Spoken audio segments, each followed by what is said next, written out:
Hi guys, well we're down at Fishing Tackle and Baits in Doncaster, still doing the open day, and I have the man himself sat with me, Mr. Alan Blair. Hello, Go on, Alan, yay! I have to say, it's been a bloody good day.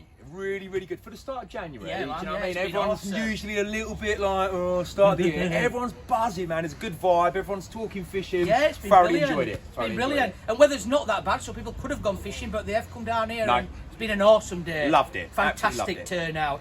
Right. We've had 10 questions come in for Teambrook Fishing. It's a new channel what we're doing, so I really appreciate you doing this. Thank you very much. Pleasure. And it's 10 quick questions, not take too much time up. And these are what have come through, what they've asked us They've to come ask. through these here, obviously, people who's messaged Been following you it, saying, yeah. "We'll come in here and think blah, Yeah, blah, yeah, blah, yeah. blah." So, 10 quick questions. I want to put Alan on the spot. Are you ready for number one? Yeah. Right, if you could choose one bait to use for the rest of your life, what would it be? And that can include boilies, naturals, anything you want. What would it be? For carp, Yes. I'm going to say citrus pop-up. It's a really difficult question. I want to say maggots, but they have huge issues sometimes with nuisance fish and that. There's something in those citrus pop-ups, man. There's so many signals that come out of them. They're just fucking lures, I actually sweeties. said to these guys, it's 22 different ingredients that goes Yeah, into yeah. citrus. Blows my mind. We'll never understand it. I'm not a scientist. I'm not a doctor. But I know when I put one of those out there, there's nothing going to stack the odds more in my favour of the carp sucking it into their mouth than one of those. So yeah, that would be one of. Pink or white? It's a Ooh, good one, mate. And I know there's yellows knocking around Exactly, now, yeah, and I know yeah, some yeah. boys that swear by orange. I'm yellow and- mad. Do you know what? I would pick the one that the least other anglers are using. Yeah. So if there's a load of boys on the water and they're all fishing a white, then I'd go for the pink. If a lot of the lads on the water are using pink, I'd use the white. I'd They're do different. something different to the others, but it would have to be a citrus pop. Excellent, excellent. So, especially citrus this time of year, Alan. Yeah, it's the best, man. It's the best. What do you prefer, commons, mirrors, or a nice old leather?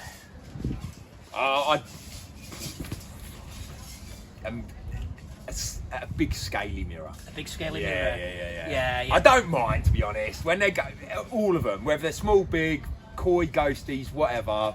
But if I could pick, it would be an old scaly. Yeah, it's either a nice chestnutty common. Common, Yeah, big over or- slung mouth, and long tail. Yeah. Number 3, mate, which is a good question. Yeah. Do you prefer fishing rivers, lakes, or something else? I prefer. Don't take this the wrong way, guys. I prefer fishing where there's no other anglers. So I'll always sway more towards a river or a canal, just because less people tend to fish them. They're a bit harder. They're more low stocked. You never really know is there even any carp there, and so for me, I would pick. Can I just pick up on that? Yeah, Sorry. yeah. Just the same question. Is that because obviously how famous you are now and Yeah. people's going to pester you on the bankside, you can't help that? Or would you still be that way even if you were not known at all? 100%, yeah, it's nothing to do Okay, with, right, with brilliant. people talking to me. It's down to Just the your fact that. kind of fishing, isn't Yeah. it? Well, do you know what it is? I've been doing it a long time, and when I first started carp fishing, it wasn't the industry or the business it was now. There weren't the number of anglers, there weren't the number of carp. They weren't as I'm not like veteran Jules level or Kevin Nash level, but even when I remember as a child, you had to search the carp out. Do you know what I mean? Nowadays it's so busy and everywhere's so pressured.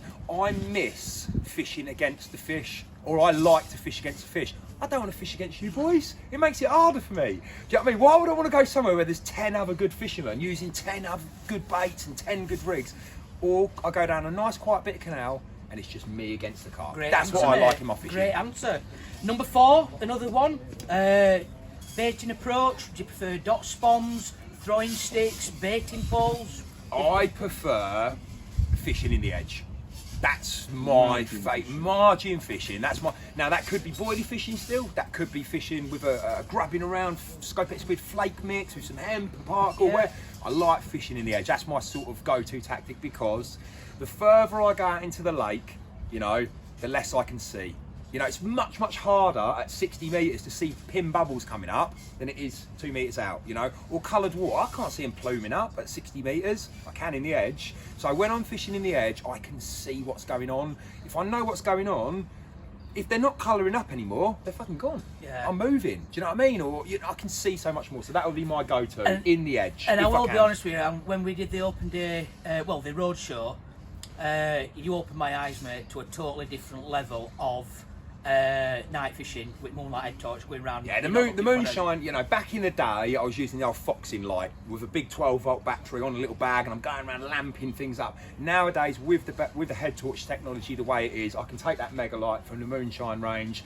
It comes with a rechargeable battery, plus you get a case, you can put extra free AAs in. Do you know what I mean? And I will go around and just hunting, looking. And this That's is in my middle of the tactic. night. This is in the middle of the night. And what's that cost while we're on it? Sorry. I don't know, Gerald. No, don't know. Well, the Just roughly, we're not going to... round about 100 Yeah, quid, just so for 100 quid you've got that bit of arsing in your kit, haven't you, to do you know the thing? Like, I always say to people always say to me, oh, should I buy this, should I get that? And do you know what I say, especially not just to the youngsters, but people that have just got into it? My first question is, have you got polarised glasses? No.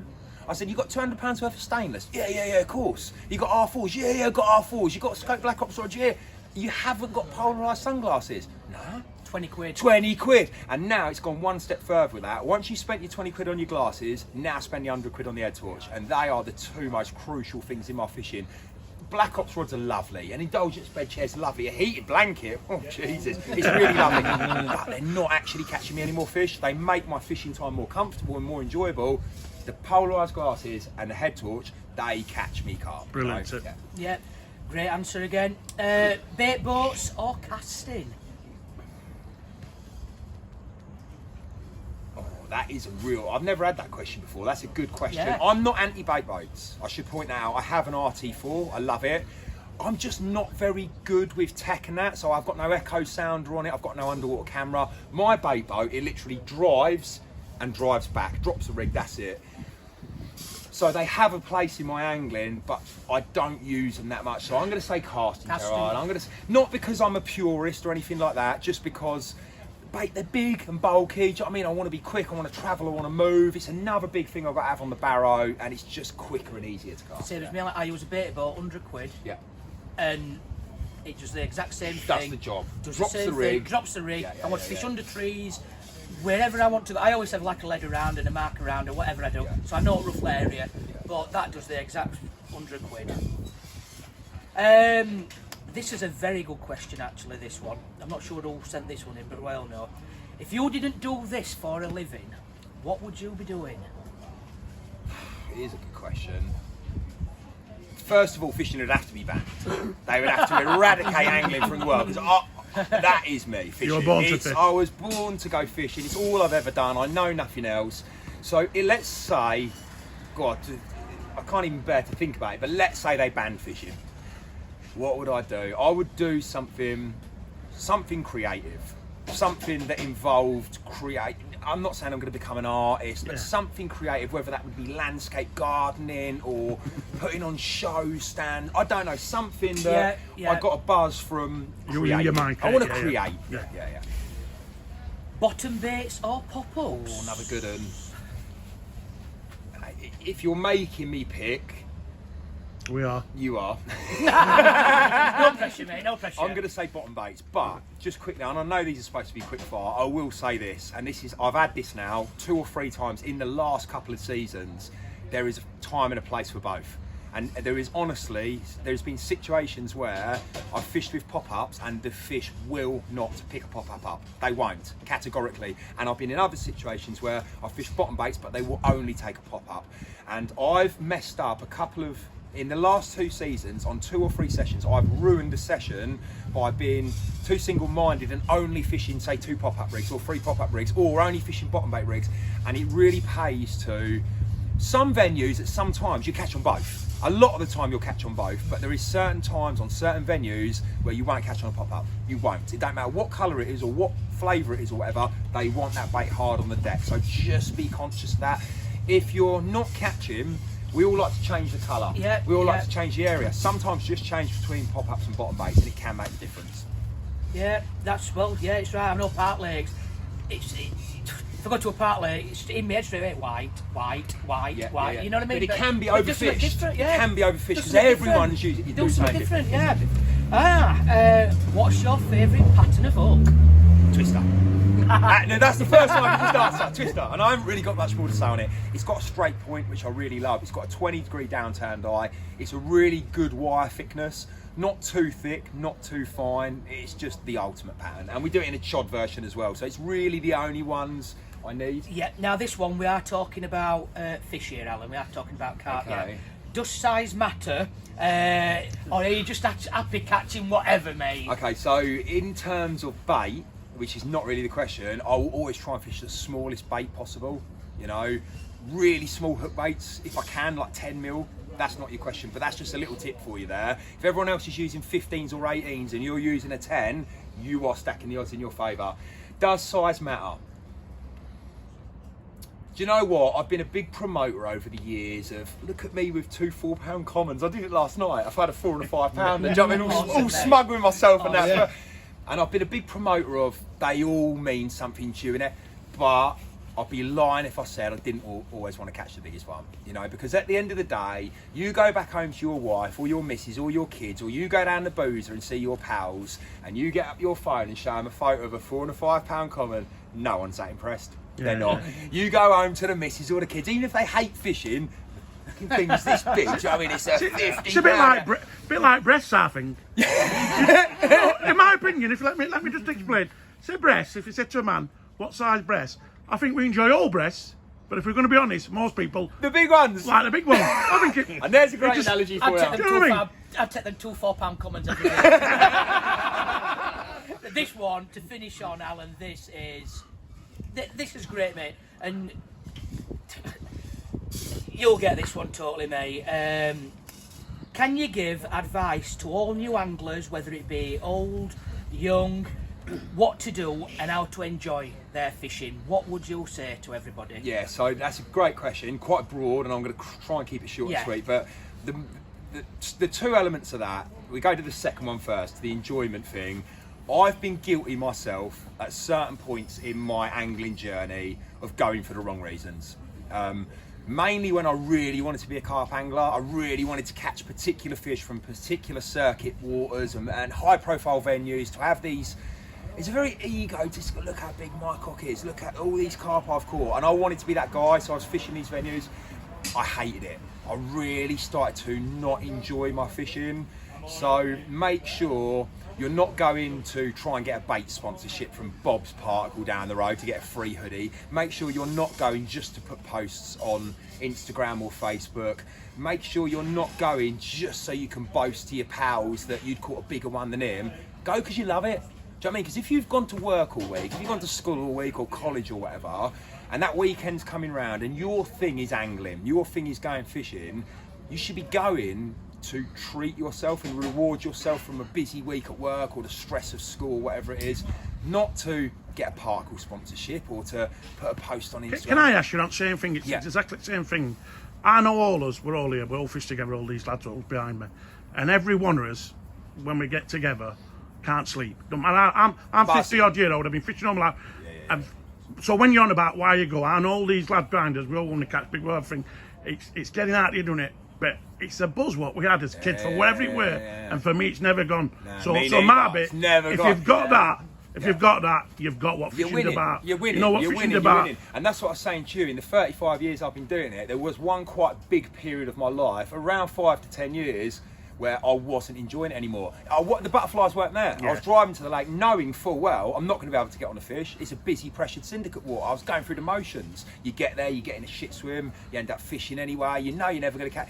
That's not the right reasons to go. And I changed my whole philosophy of angling, and I made a very conscious decision that I would sacrifice showing off how big my cock is, and I'd just go and enjoy it. I'd just go fishing to enjoy it, which meant I was going back to the park lakes. It meant I was doing more time on the canals and the rivers. And every time I went, the night before I couldn't sleep.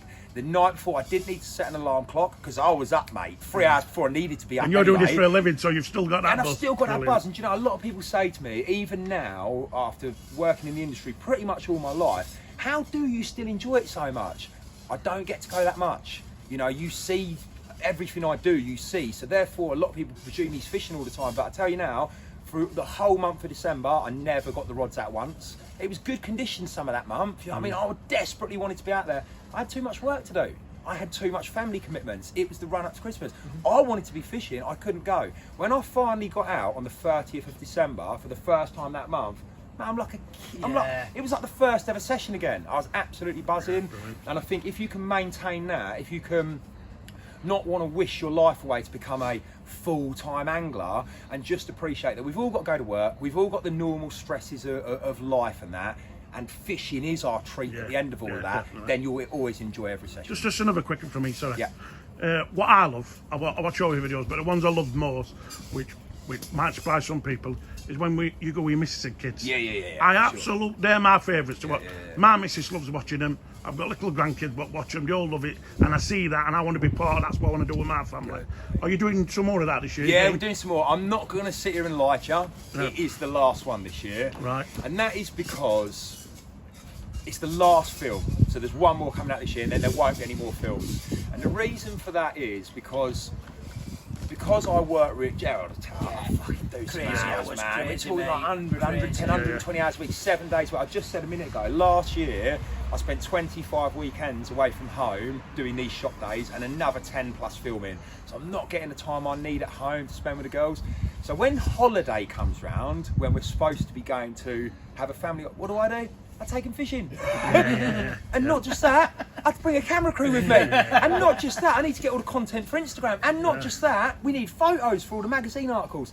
So my poor wife, Chloe, the last one we did last year, we fell out. We didn't speak for 24 hours. You never think it in the film, but if you watch that episode where we went to Jackie's pool and we went to Dorford, do you know the episode, guys? Yeah, we do, yeah. Let me tell you, she didn't speak to me for that was the one. Well, I nicked that carp off her. We were talking by then. No wonder they argued. A couple of days before that, she didn't speak to me for nearly 24 hours, and that was because we were supposed to be on a family holiday. Time is so precious to me anyway, and I'm turning around to her going, get the shot, Chloe, get the shot, get the film. And she's just looked at me and gone, oh, I'm not your fucking videographer. Fucking do it. We are supposed to be on a family holiday together. And do you know what? The next morning we got up, we sat on a moon chair together each, the mist was coming off of the lake, the girls were still asleep and out, and we sat there, we put the work, we basically sorted this, talked. I said, do you know what, Chloe? And we looked at it, I said, that's it, I'm done, we're not doing any more. Will we carry on going fishing as a family together? You absolutely bet we will.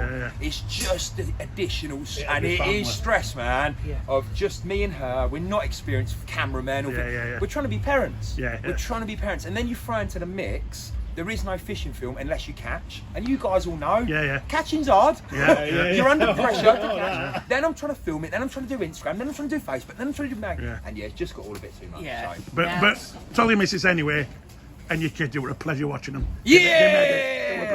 Thank you, mate. Alan, mate, I've known you for quite a while now. Your enthusiasm, mate, just smashes it out of the park. Thank you. You're a top man, mate, and thank you so much for And Alan, to say that were quick, it weren't. You explained so much.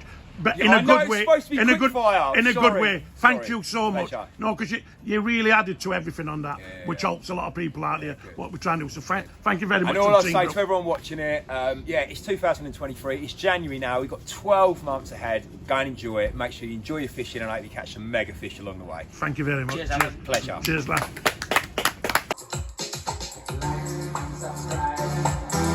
Subscribe.